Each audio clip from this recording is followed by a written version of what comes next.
자, 오늘은 성경일표 진도에 따라서 사사기 7장 말씀을 가지고 항아리, 횃불, 나팔이라는 제목으로 함께 말씀의 은혜를 나누고자 합니다. 자, 설교 제목이 뭐라고요?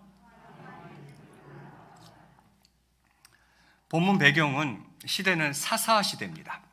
사사시대고 이 사사시대 때의 사사는 기드온이었습니다. 기드온. 여러분 다 잘 아시듯이 기드온과 300용사와 미디안과의 전쟁이 오늘 본문의 내용이죠. 기드온이 이때 사용한 무기가 바로 항아리, 횃불, 나팔이었습니다. 이 세 가지 무기가 갖는 영적인 의미가 뭘까? 사실은 좀 알레고리칼한 너무 풍요적인 해석일 수 있지만 저는 나름 또 은혜가 있을 수 있겠다 싶어서 오늘 이 말씀을 같이 증거하고 또 은혜를 좀 나누고자 합니다. 자, 본문 15절에 이렇게 시작하고 있습니다. 제가 봉독해 올리겠습니다. 기드온이 그 꿈과 해몽하는 말을 듣고 경배하며 이스라엘 진영으로 돌아와 이르되 일어나라, 여호와께서 미디안과 그 모든 진영을 너희 손에 넘겨주셨느니라, 이렇게 이야기를 합니다. 기드온이 표징을 받은 거죠. 하나님께 어떤 표징을 딱 받고 오케이 됐다 그래가지고 돌아와서 군사들에게 이야기합니다. 일어나라, 하나님께서 미디안을 우리 손에 넘겨주셨다, 이렇게 이야기를 합니다. 그러면서 16절에 보니까 이렇게 되어 있습니다. 300명을 세대로 나누어 각 손에 나팔과 빈 항아리를 들리고 항아리 안에는 횃불을 감추게 하고, 이렇게 되어 있어요. 300명을 세대로 나눈 거예요. 100명, 100명, 100명. 기드온이 이끄는 100명, 1부대, 2부대, 3부대 이렇게 나눈 거죠. 100명씩. 그리고는 군사들 손에 어떻게 합니까? 각 손에 나팔, 그 다음에 빈 항아리. 그 빈 항아리 안에는 무엇을 넣어놨지요? 횃불. 이렇게 준비를 한 겁니다. 나팔, 빈 항아리, 항아리 안에 횃불. 자, 그리고는 17절과 18절에 기드온이 이렇게 부탁을 합니다. 그들에게 이르되 너희는 나만 보고 내가 하는 대로 하되 내가 그 진영 근처에 이르러서 내가 하는 대로 너희도 그리하여. 나와 나를 따르는 자가 다 나팔을 불거든 너희도 모든 진영 주위에서 나팔을 불며 이르기를 여호와를 위하라, 기드온을 위하라 하라 하니라. 무슨 얘기입니까? 내가 나팔을 불면 그때 너희도 뭐 하라? 나팔을 같이 불어라. 이렇게 기드온이 군사들에게 주문을 하고 있는 거죠. 자, 그래서 이제 시행합니다. 19절 말씀을 보니까 우리 19절 한번 같이 읽겠습니다. 19절 시작. 기드온과 그와 함께한 100명이 이경초의 진영 근처에 이른즉 바로 파수꾼들을 교대한 때라. 그들이 나팔을 불며 손에 가졌던 항아리를 부수니라. 자, 인원을 100명 나눴죠. 그리고 그 중에 100명을 이제 기드온이 먼저 이끌고 가는 건데 19절 상반절에 보니까 기드온과 그와 함께 한 100명이 이경초에, 이경이라는 것은 지금으로 치면 밤 10시에서 11시 사이쯤 되는 거예요. 밤 10시에서 11시 사이쯤. 자, 진영 근처에 이른 즉 미디안 진영이겠죠. 미디안 군대 진영 근처에 이르렀다 이 말이죠. 그때는 마침 또 파수꾼들이 교대하는 타이밍이었어요. 자, 이때에 기드온과 100명이 먼저 어떻게 시작하는가? 그들이 나팔을 불며 손에 가졌던 항아리를 부수니라, 이렇게 되어 있어요. 나팔을 팍 불면서 손에 가졌던 항아리를 빡 깨트렸으니까 그 항아리 안에 뭐가 있었죠? 횃불. 갑자기 횃불 빛이 발산이 되는 거예요. 어두웠다가 항아리 빡 깨트리는 순간 갑자기 횃불 빛이 발산이 됩니다. 나팔은 막 불고. 자, 그럴 때에 요것을 이제 시점으로 해서 20절에 보니까 세대가 나팔을 불며 항아리를 부수고 이제 다 함께 한 거예요. 이제 1부대, 2부대, 3부대, 100명이 기드온을 신호로 하여서 다 함께 그렇게 한 거죠. 어떻게 해요? 나팔을 불고 항아리를 부숴버립니다. 그래서 횃불빛이 갑자기 확 발산될 수 있도록 이렇게 하고 있는 모습을 보게 됩니다. 그러자 미디안 군인들이 어떻게 됩니까? 21절에 각기 제자리에 서서 그 진영을 에워싸며, 이제 이스라엘 300명이 딱 에워싼 거죠. 이스라엘 미디안 군대를 에워싸고, 자, 그 온 진영의 군사들이 미디안 군사들이죠. 뛰고 부르짖으며 도망하였는데, 이렇게 되어 있어요. 이 기드온과 300명의 군사가 미디안 군대 진영을 뺑 에워싸서 기드온이 신호를 딱 주자 300명이 다 같이 한 번에 나팔을 불고 항아리를 깨워서 횃불빛이 발산되도록 이렇게 하자 미디안 군사들이 그 한밤중에 그랬으니까 뛰고 부르짖으며 도망했다 이렇게 되어 있어요. 뛰다는 것은 갈팡질팡하고 막 이러는 걸 말하는 거고, 부르짖다는 건 아우성치는 걸 이야기하는 거예요. 그렇게 도망했다, 혼비백산하여 도망가는 그런 모습이죠. 자, 22절 말씀에 보니까 이렇게 되어 있습니다. 중요한 단어가 뭔지 한번 보시죠. 300명이 나팔을 불 때에 여호와께서 그 온 진영에서 친구끼리 칼로 치게 하심으로 적군이 도망하여 스레라의 벳시다에 이르고 또 답밭에 가까운 아벨 모홀라의 경계에 이르렀으며 이렇게 되어 있어요. 아니 300명이 동시에 나팔을 쫙 불었을 때에 여호와께서 그 미디안 진영 서로 친구끼리 칼로 치게 하셨다 이렇게 되어 있어요. 자, 300명이 나팔을 불 때에 누가? 여호와께서, 상반절에 여호와께서 이렇게 되어 있죠. 300명이 나팔을 불 때에 여호와께서 그렇게 하신 거예요. 그 미디안 진영에서 지네끼리 서로 칼로 치도록 하셨다. 여호와께서 그렇게 하셨다는 거예요. 이게 적인지 아군인지도 구분 못하고 피아 식별이 안 되는 거죠. 그래가지고 그냥 서로 칼로 찔러 죽이는 일이 발생하고 있는 그런 모습인 거죠.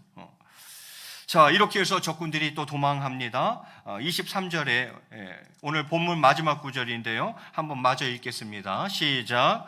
이스라엘 사람들은 납달리와 아셀과 온 므낫세에서부터 부름을 받고 미디안을 추격하였더라. 기드온과 상맹용사가 이스라엘 사람들을 부른 거예요. 야, 와라. 이 전쟁 거의 다 이겼는데 너희들도 빨리 와서 좀 도와다오 하면서 이스라엘 사람들을 불렀다는 거예요. 여기서 이스라엘 사람들은 누구를 말하는 것이겠습니까?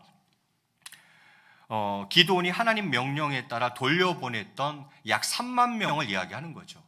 야, 미디안과 전쟁할 건데 자원할 사람, 군사를 모집했어요. 그때 몇 명이 모이냐면 3만 2천 명이 모였습니다. 하나님이 너무 많대요. 돌려보내래요. 돌려보내서 남은 사람이 300명이었던 거예요. 기드온과 300용사만 전쟁을 치른 거예요. 나머지는 다 집에 돌려보냈어요. 그 사람들, 마지막 때에 그 사람들 다시 부른 거예요. 야, 전쟁 거의 다 이겼거든. 너희들도 빨리 와서 좀 도와줘 해가지고 부른 그 사람들을 말하는 거예요. 그러니까 약 3만 명인데 정확하게는 3만 1,700명이겠죠. 그 사람들을 불러서 결국 대승을 거두었다. 오늘 본문이 이렇게 말씀하고 있습니다.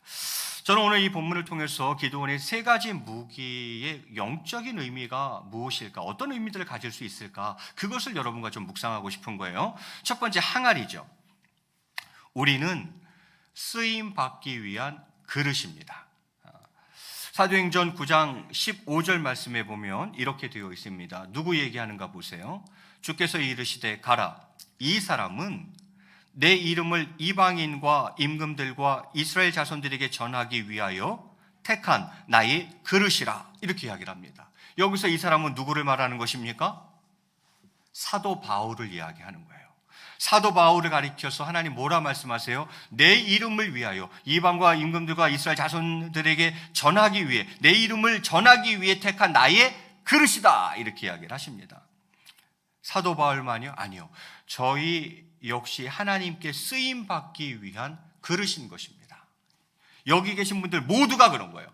저만요? 아니요. 교육자들만? 아니요. 여기 계신 분들 모두가 하나님께 쓰임 받기 위한 그릇들이라 이 말이죠.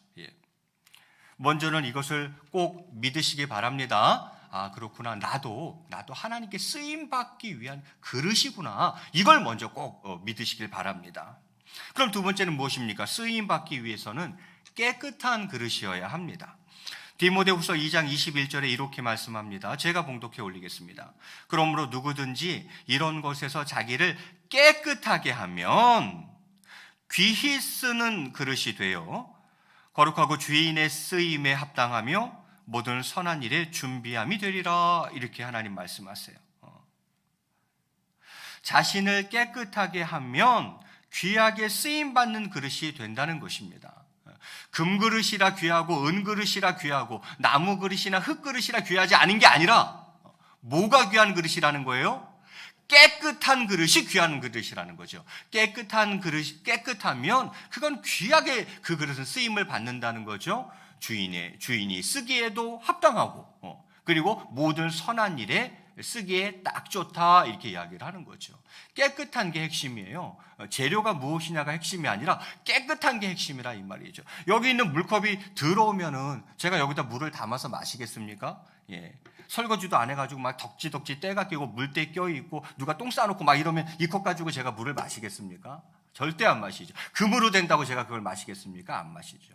중요한 것은 무엇입니까? 깨끗한 그릇이어야 한다라는 것입니다. 예.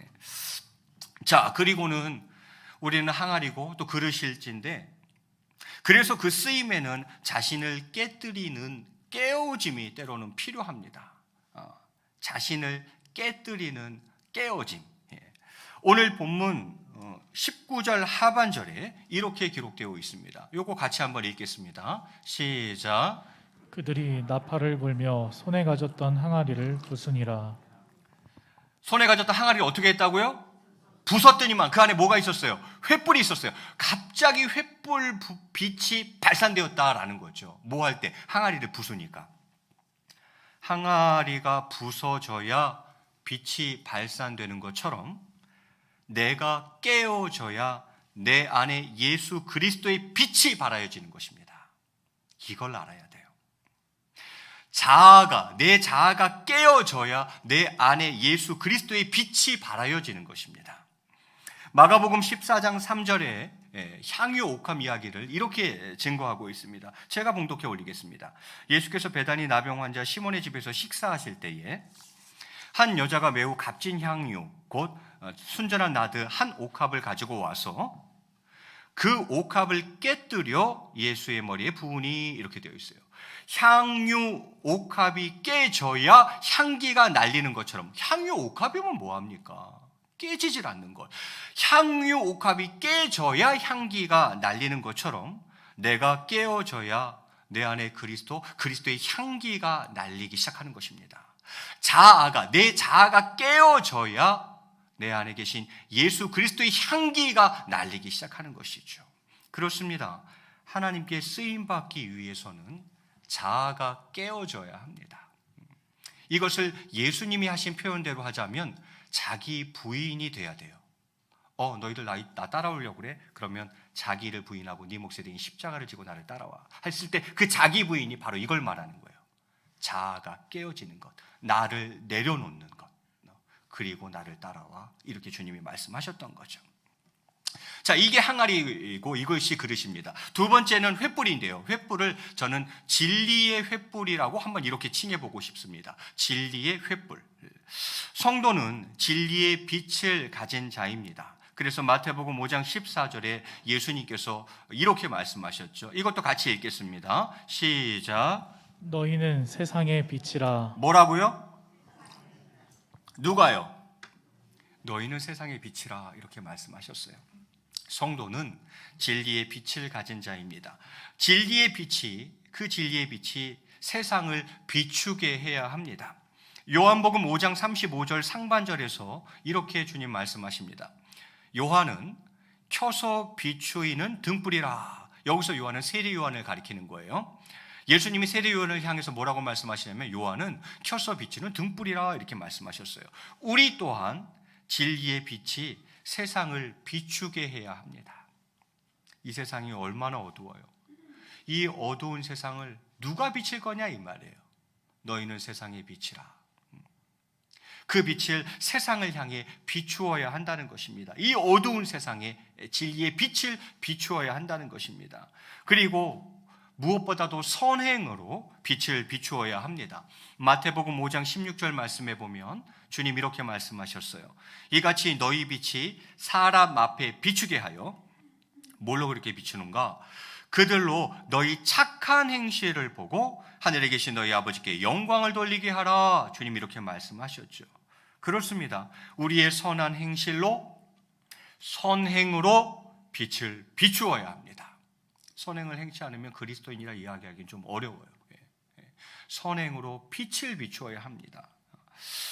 이처럼 저희는 어두운 세상 가운데에 진리를 모른 채 방황하는 영혼들, 죽어가는 영혼들에게 빛을 비추어야 합니다. 진리의 횃불을 비추어야 한다, 이것이죠. 자, 세 번째는 나팔이죠. 나팔. 저는 오늘 이 나팔을 복음의 나팔이라 이렇게 한번 칭해보고 싶습니다. 복음의 나팔. 여러분, 항상 복음을 증거할 준비가 되어 있어야 합니다. 베드로전서 3장 15절 하반절에 이렇게 이야기합니다. 너희 속에 있는 소망에 관한 이유를 묻는 자에게는 대답할 것을 항상 준비하되, 이렇게 되어 있어요. 너희 속에 있는 소망에 관해 이유를 묻는 자에게는 어떻게 하라고요? 대답할 것을 항상 준비하되, 이 말이죠. 이건 어떤 사람을 말하는 거예요? 어디서 누구를 만나든 무엇을 하든 항상 예수님을 전할 준비가 되어 있어야 한다는 것입니다. 가정에서건 일터에서건 직장에서건 사업장에서건 내가 누구를 만나든지 또 어디서 만나든지 또 무엇을 하든지 딱 내가 이거 틈을 봐서 예수님 전해야 되는데, 이거 복음 전해야 되는데, 이렇게 되어야 한다고 이야기하는 것이죠. 그리고는요, 복음의 나팔을 이제 크게 불어야 합니다. 여호수아 6장에 보면 여리고성이 함락되는 대목이 나오고 있습니다. 어떻게 함락되는지 우리 한번 같이 읽겠습니다. 오늘 마지막 성경 구절인 것 같은데요. 같이 한번 읽겠습니다. 시작.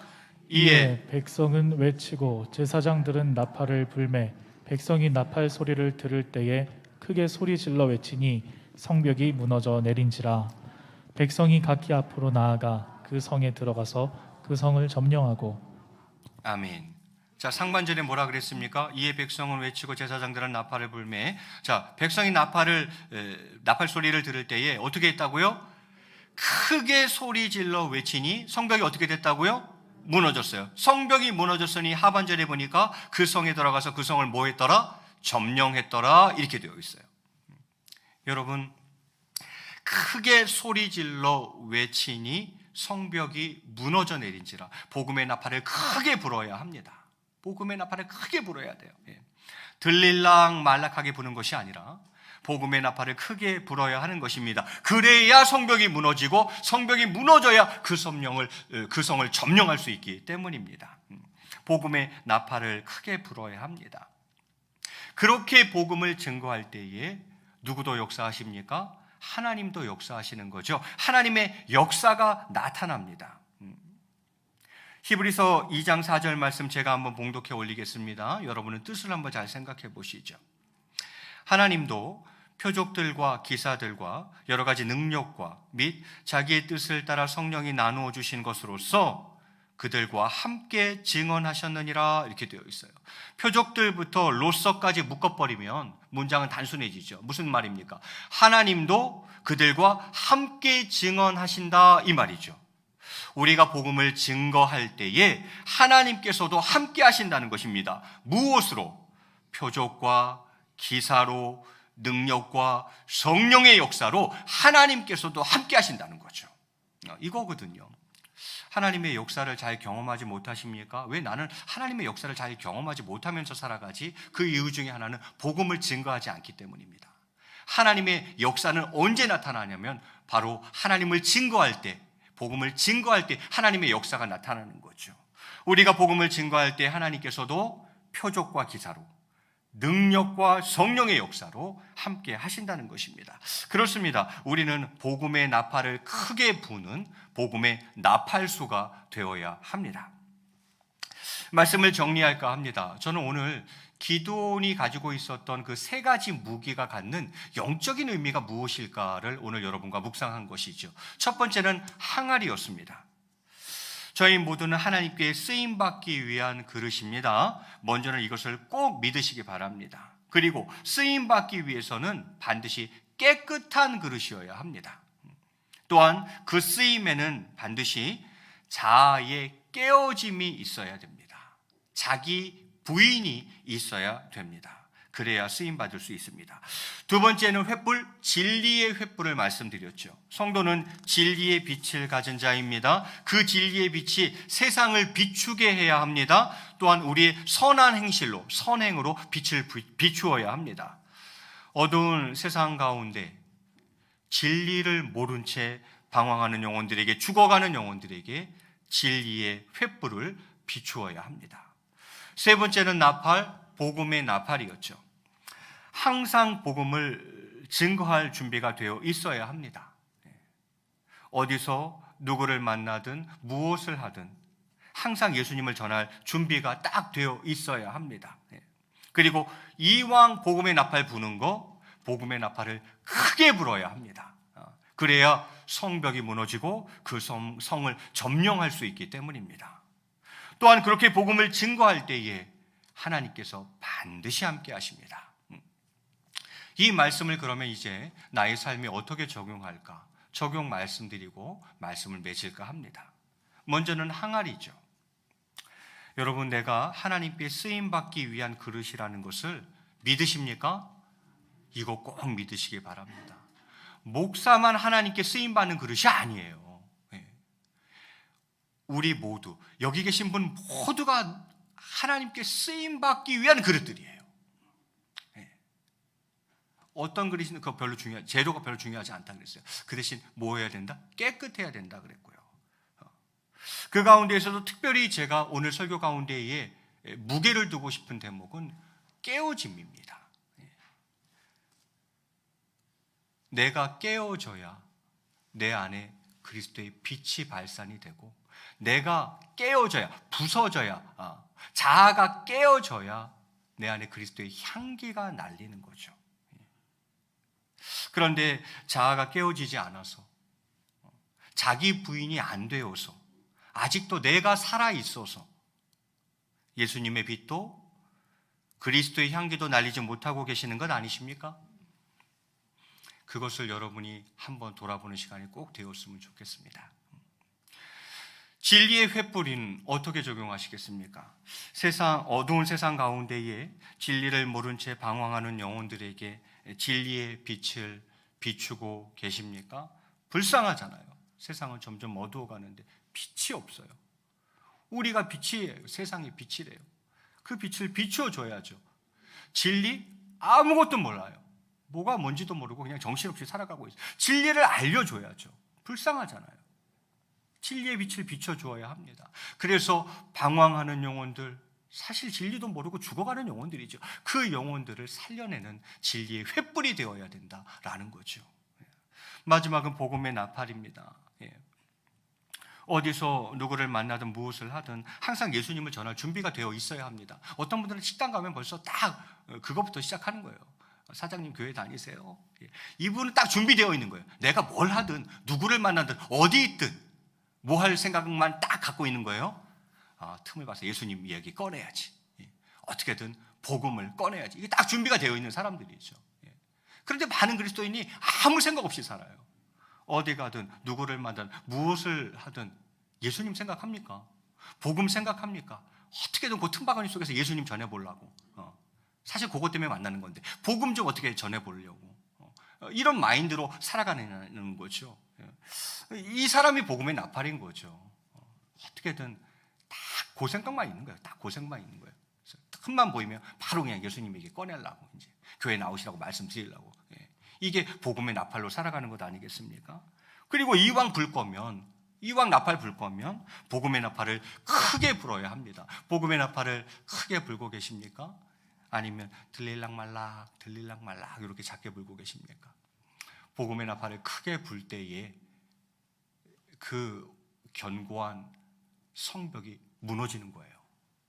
그 안에 들어가서 그 성을 점령할 수 있는 거예요. 그 영적 전투에서 승리할 수 있는 거예요. 죽어져가는 영혼을 살려낼 수 있는 거죠. 복음의 나팔수가 되어야 합니다. 말씀을 맺을까 합니다. 이 시간 간절히 바라기는 기드온과 300용사처럼 자아를 깨뜨려 복음의 빛을 비추고 복음의 나팔을 크게 불어서 영적 전쟁 가운데에 대승하는 저와 여러분이 다 되시길 주님의 이름으로 간절히 축원드리겠습니다. 우리 앞뒤적으로 한번 인사하시겠습니다. 복음의 나팔수가 됩시다.